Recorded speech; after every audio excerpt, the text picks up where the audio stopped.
On peut croire qu'être sourd n'est pas vraiment un handicap pour un peintre. Un musicien, ok, mais un peintre n'a pas vraiment besoin de son ouïe. Pourtant, un artiste a très mal vécu sa surdité, Francisco de Goya.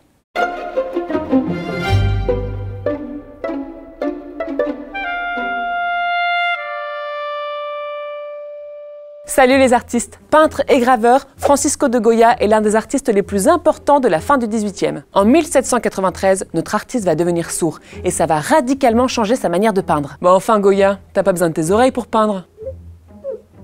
Faut dire qu'il en a peur de sa surdité. Il va changer de caractère et son œuvre va devenir plus sombre et plus triste. On passe du jour à la nuit et de la vie à la mort.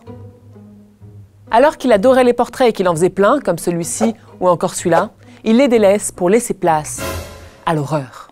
Heureusement, il reste le maître dans la gravure et dans son malheur, il va en réaliser 80 qu'il va nommer Les Caprices. Dans Les Caprices, notre artiste grave pour se libérer de ses démons. Il fait une satire des mœurs, des coutumes et des rapports humains. Il exagère alors les traits de caractère tels que la cupidité, la vanité ou encore la cruauté. Et il insère dans cette œuvre toutes ses préoccupations sur la vie, comme la mort, ou bien l'amour et la sexualité.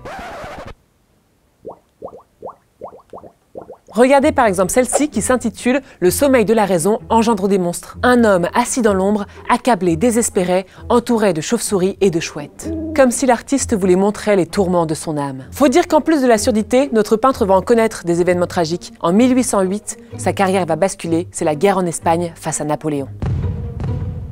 Et il n'y a pas de photographe à l'époque. Goya aura pour mission d'être reporter, il va se retrouver sur les champs de bataille pour représenter les atrocités de la guerre. Mais malgré tous ces malheurs, Goya n'a jamais cessé de graver ou de peindre. Il a fait plus de 700 peintures, plus de 200 gravures et près de 900 dessins. Il nous a laissé énormément d'œuvres et on en retrouve encore aujourd'hui. Dépressif, malade ou en danger, il n'a jamais laissé tomber son pinceau.